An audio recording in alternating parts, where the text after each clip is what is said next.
TV 20 news के इस bulletin में आपका स्वागत है। मैं हूं आपके साथ अशोक वर्मा। आज की तमाम सुर्खियों को देखने के लिए बने रहिए हमारे साथ। अब शुरू करते हैं खबरों का सिलसिला। आजमगढ़ नगर के निकट दौलतपुर और मोहब्बतपुर गांव में विश्वविद्यालय नहीं बनने से ग्रामवासी बुरी तरह आक्रोशित हैं और स्वयं को ठगा हुआ महसूस कर रहे हैं। उन्होंने इसके विरुद्ध आंदोलन का ऐलान कर दिया है। मोहब्बतपुर के राम जानकी मंदिर पर आयोजित संकल्प सभा में ग्रामवासियों ने तब तक अनवरत संघर्ष करने के लिए हुंकार भरी जब तक यहाँ विश्वविद्यालय निर्माण का कार्य आरंभ नहीं हो जाता। सभा के संयोजक अजय कुमार सिंह ने कहा कि कल से इसके लिए संवैधानिक तरीके से जुलूस, धरना प्रदर्शन के लिए घेराव का कार्यक्रम शुरू होगा। सतीश सिंह ने कहा कि आवश्यकता पड़ने पर दोनों गांव त्रिस्तरीय चुनाव बहिष्कार भी करेगा। इसके लिए पूरी तरह से शासन प्रशासन जिम्मेदार होगा। ग्राम प्रधान रणविजय सिंह ने कहा कि ग्रामवासियों ने अपनी कीमती उपजाऊ भूमि विश्वविद्यालय के नाम पर कम दामों पर प्रशासन को बेच दी। कामेश्वर सिंह ने कहा कि उनके साथ धोखा किया गया है, जिसका भी हर स्तर पर विरोध करेंगे। कल्प सभा को विश्वविद्यालय अभियान के संयोजक डॉक्टर सुजीत भूषण, डॉक्टर प्रवेश कुमार सिंह, डॉक्टर मनिंदर सिंह, अनिता द्विवेदी, अवधेश राम, साधु सहित सैकड़ों लोग उपस्थित रहे। और विश्वविद्यालय बनेगा तो मोहब्बतपुर में ही बनेगा। और कल तक की जो प्रशासन से सूचनाएं आना शुरू हुई हैं, उन्होंने सूचना भेजना शुरू किया कि नहीं वो विश्वविद्यालय के लिए जो स्थान था वो सही है। फिर भी कल हम अधिक से अधिक संख्या में अपने शक्ति का प्रदर्शन करेंगे। आजकल तो माँ भी बच्चे को दूध तभी पिलाती है जब बच्चा रोता है। तो ये तो विश्वविद्यालय बहुत बड़ी चीज़ है हमारे आने वाली पीढ़ियों के लिए। आप सब लोगों से अंत में एक आग्रह करते हुए कि कल आपका पासबुक प्रिंट कराना होगा, कल भैंस के लिए, कल खेत के लिए दवा लाना होगा। आज आजमगढ़ के सर्वोदय पब्लिक स्कूल में सीबीएसई बोर्ड की रीजनल ऑफिसर श्वेता अरोड़ा का भव्य स्वागत किया गया। आपको बता दें कि श्वेता अरोड़ा सीबीएसई बोर्ड की रीजनल ऑफिसर हैं, जो ऑफिस इलाहाबाद में स्थित है। आपको बता दें कि कई दशकों के बाद इस लेवल के किसी अधिकारी के सामने आजमगढ़ के सभी विद्यालयों के प्रबंधक और प्राचार्य उपस्थित रहे, जहां स्वागत कार्यक्रम के दौरान कई वक्ताओं ने सीबीएसई से संबंधित समस्याओं और प्रबंधकों के समस्याओं के बारे में जिक्र किया तथा साथ ही बच्चों को पढ़ाने के तौर तरीके पर भी विस्तृत जानकारी दी गई।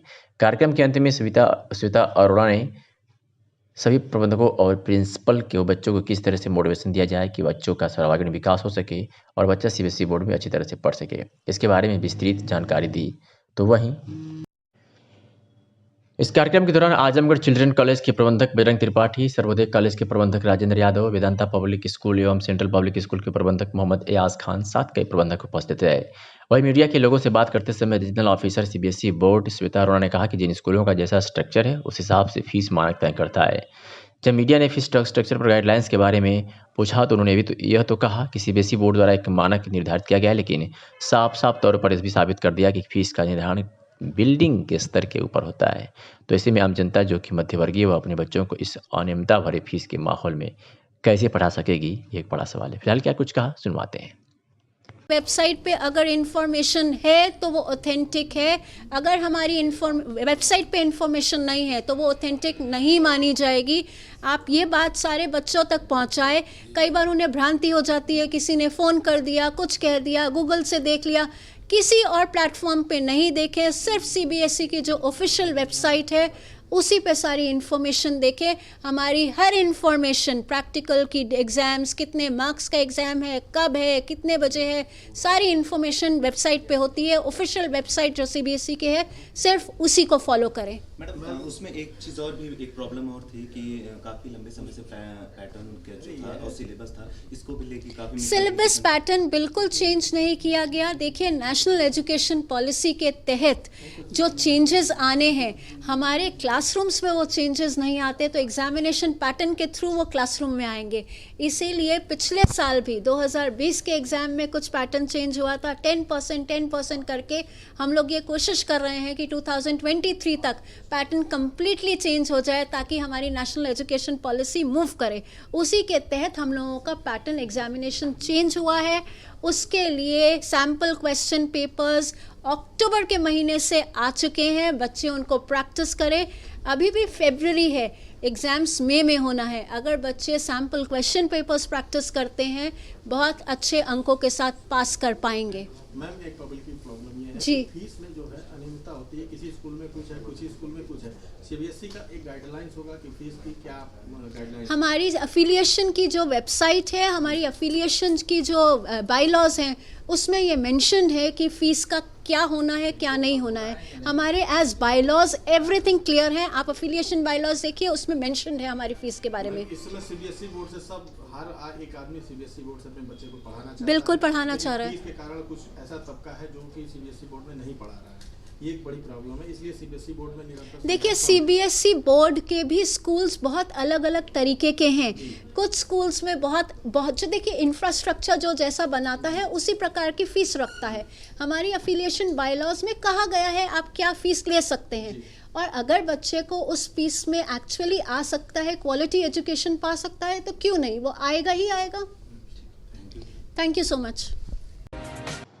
जिला बैडमिंटन संघ आजमगढ़ एवं क्षेत्रीय खेल कार्यक्रम के संयुक्त तत्वावधान में आयोजित 3 दिवसीय डिस्ट्रिक्ट बैडमिंटन चैंपियनशिप का समापन आज पुरस्कार वितरण समारोह के साथ जोश एवं जुनून के खुशनुमा माहौल में संपन्न हो गया। चैंपियनशिप के दूसरे दिन क्षेत्रीय जिलाधिकारी आरपी सिंह ने भी चैंपियनशिप के दौरान अच्छे आयोजन एवं खिलाड़ियों के प्रदर्शन पर हर्ष व्यक्त किया और कहा कि मेरा प्रयास हुआ कि बैडमिंटन हॉल की छत का कायाकल्प हो जाए। पुरस्कार वितरण के मुख्य अतिथि चैंपियनशिप में आउटस्टैंडिंग प्रदर्शन कर वेटरन युगल एवं राजपत्रित अधिकारी युगल विजेता बनकर दोहरा खिताब जीता। साथ ही इन्हीं वर्गों का एकल प्रतियोगिता में 99 यूपी बटालियन एनसीसी के कमांडिंग ऑफिसर टीबी स्वामी ने भी 13 खिताब जीता, जबकि पुरुष एकल का खिताब सत्येंद्र उपाध्याय ने कुलदीप श्रीवास्तव को 21-12, 21-19 से हराकर जीता।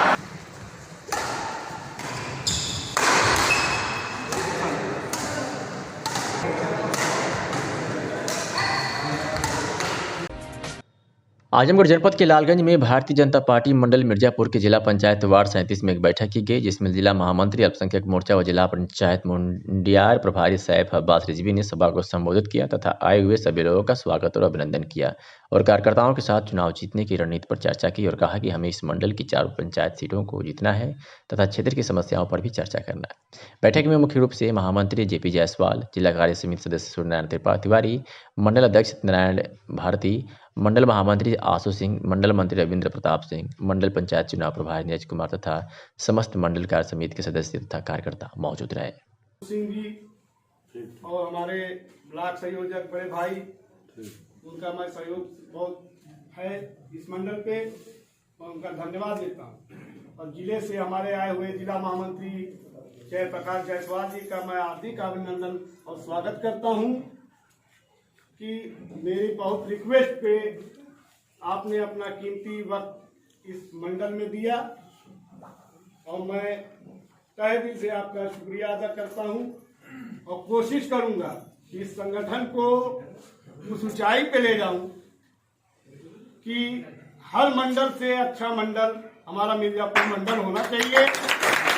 और आपके संगठन जब तक हम लोग एक होकर आपस में नहीं चलेंगे, गुटबाजी नहीं छोड़ेंगे, तब तक ये संगठन आगे नहीं बढ़ सकता। हमें इस समय एक होना है।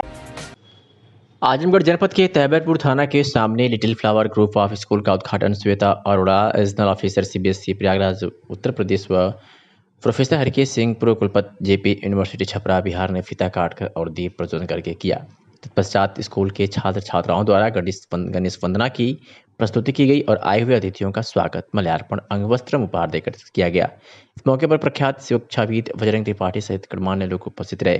पत्रकारों से हुई बातचीत में little flower group of school की डायरेक्टर मुरलीधर ने बताया कि हमारा प्रयास है कि ग्रामीण अंचल के बच्चे कम खर्च में उच्च कोटि की शिक्षा प्राप्त करें। हमारे स्कूल में शहरों जैसी सारी सुविधाएं उपलब्ध है, चाहे स्मार्ट क्लास, डिजिटल क्लास की बात हो या ई लर्निंग की। अभी हमारे स्कूल में प्ले ग्रुप से 8वीं तक की शिक्षा दी जा रही है, जो आगे 12वीं तक संचालित की जाएगी। क्या कुछ कहा, सुनवाते हैं। ग्रामीण अंचल में आप किस तरह की सुविधाएं प्रोवाइड करें? जो भी शहरों के विद्यालयों में जो भी सुविधाएं उपलब्ध हैं वो सारा इस विद्यालय के अंदर आपको मिलेगा, चाहे वो स्मार्ट क्लास की बात हो, डिजिटल क्लास की बात हो या ई लर्निंग की बात हो, हम वो सारा कॉन्सेप्ट लाके इस विद्यालय में रखेंगे। किस क्लास से किस क्लास तक? अभी इस साल हम लोग कक्षा प्ले ग्रुप से लेके 8वीं तक के बच्चों का इस साल प्रवेश लेंगे और ये फिर धीरे धीरे प्रक्रिया 12वीं तक जाएगी। जैसे कि ग्रामीण अंचल में खोले हैं, कहीं न कहीं जो गरीब तबका है पढ़ाई नहीं कर रही है। देखिए, हम लोगों ने इसीलिए इस विद्यालय की फीस को इस तरह से रखा है कि एक किसान और एक गरीब आदमी भी, एक बुनकर आदमी भी अपने बच्चे के लिए अगर वो थोड़ा सा प्रयास करे तो अपने बच्चे को इस विद्यालय में पढ़ा सकता है। अगर वो सिर्फ 50 रुपया प्रतिदिन अपने बच्चे के लिए अपने इनकम में से निकाल कर रख देता है तो मैं निश्चित मानता हूं कि वो इस विद्यालय में पढ़ा लेगा और वो बच्चा उनका अच्छा बनेगा। ये यहाँ के शिक्षक और शिक्षिकाएं जो है लगता है कि कहीं बाहर से। बिल्कुल, देखिए ये लिटिल फ्लावर ग्रुप का 1000 लोगों का परिवार है, तो शिक्षकों की कमी कभी नहीं होगी और पूरे भारतवर्ष से अच्छे अच्छे शिक्षकों को हम खोज कर लाते हैं। उसके लिए एक पूरी टीम काम करती है, तो आप शिक्षकों की कोई कमी आपको यहाँ नहीं दिखाई देगी। हर जगह पे हर स्तर के शिक्षक आपको उपलब्ध मिलेंगे। मेरा नाम मुरलीधर है और मैं little flower group of schools का डायरेक्टर हूँ।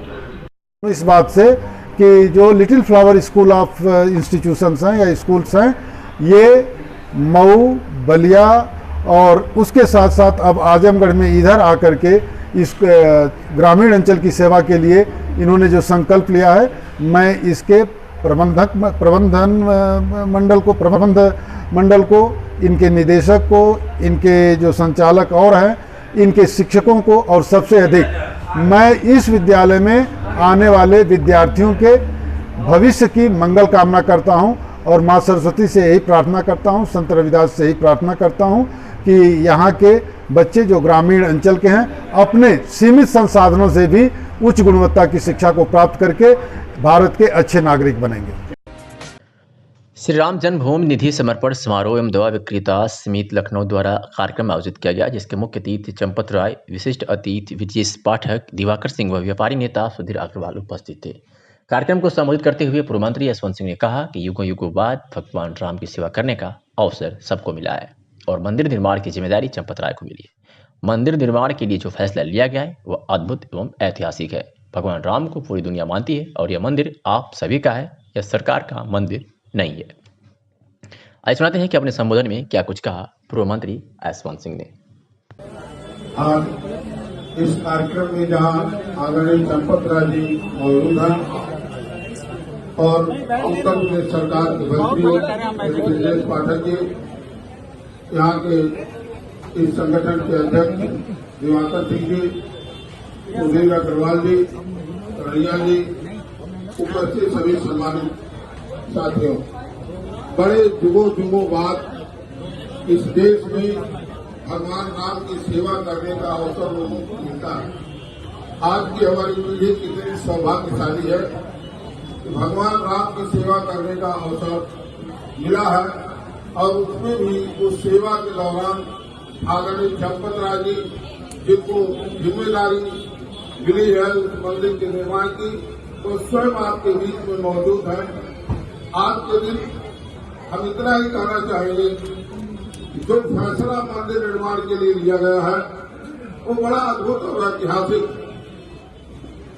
यह किसी पूंजीपति का मंदिर नहीं है, किसी सरकार का मंदिर नहीं है। जैसे पूरी दुनिया भगवान राम को अपना मानती है, आप सबके सहयोग से सबका मंदिर बनने जा रहा है। आपके सहयोग के लिए धन्यवाद देता हूँ। जय हिंद। आजमगढ़ शहर में आम जनमानस की सुरक्षा व सहायता के दृष्टिगत पुलिस अधीक्षक आजमगढ़ सुधीर कुमार सिंह ने थाना कोतवाली क्षेत्र अंतर्गत शारदा चौराहे पर लोटस हॉस्पिटल आजमगढ़ के सौजन्य से नवनिर्मित पुलिस सहायता केंद्र का उद्घाटन फीता काट कर किया। इस अवसर पर अपर पुलिस अधीक्षक नगर पंकज कुमार पांडे, अपर पुलिस अधीक्षक ग्रामीण सिद्धार्थ, पुलिस अधीक्षक यातायात सुधीर जायसवाल, क्षेत्राधिकारी नगर डॉक्टर राजेश तिवारी, क्षेत्राधिकारी line Rajesh Kumar, lotus hospital के डॉक्टर पंकज राय, शुभम राय व आसपास के गणमान्य व्यक्ति उपस्थित रहे। इस मौके पर पुलिस अधीक्षक आजमगढ़ के द्वारा बताया गया कि शारदा चौराहे पर नवनिर्मित पुलिस सहायता केंद्र के साथ साथ आजमगढ़ शहर के अन्य महत्वपूर्ण चौराहे तिराहे पर भी आम जनमानस की सुरक्षा व सहायता हेतु पुलिस सहायता केंद्र अति शीघ्र निर्मित कराया जाएगा। अच्छा महसूस हो रहा है जनता के लिए, लोगों के लिए कुछ करने पे अच्छा ही महसूस होता है। हमने इसके पहले भी एसपी कार्यालय परिसर में हमने एक वाटर कूलर और रेफ्रिजरेटर का भी व्यवस्था किया था। तो हमारा ये हमेशा प्रयास रहता है कि कुछ न कुछ जनता के लिए या पुलिस परिवार के लिए हमारी तरफ से जो भी हो सकता है हम करने की हमेशा कोशिश करते रहें। सर, ये जो पुलिस बूथ बनाने का क्या उद्देश्य रहा और क्या प्रेरणा है?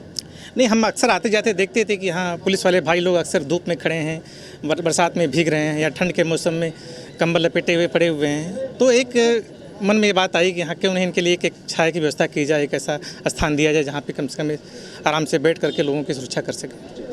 और भी बाद में सर? नहीं, बिल्कुल हम कोशिश करेंगे कि जहाँ भी हमें इस तरह से नज़र आएगा हम आगे भी प्रयास करेंगे कि इस तरह की सुविधाएँ दी जाएँ।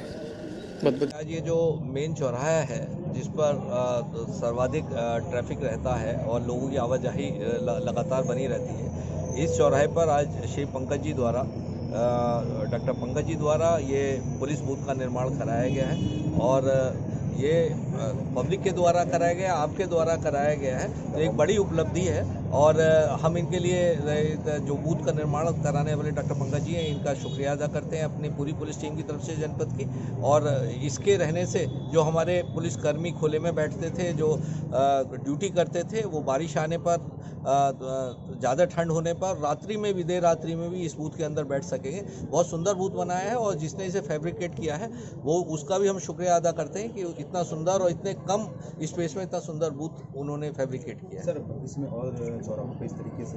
हाँ, देखिए, बिल्कुल इस जनपद में जो इस तरह का जन सहयोग करने वाले लोग हैं उनकी कमी नहीं है और निश्चित रूप से जो और हमारे चौराहे हैं उन पर रहेगा ताकि 24 घंटे उन चौराहों पर पिकट रह सके और जो आने जाने वाले लोग हैं, जो महिलाएं हैं, जो बच्चे हैं, वो अपने आप को सुरक्षित महसूस कर सकें। ठीक।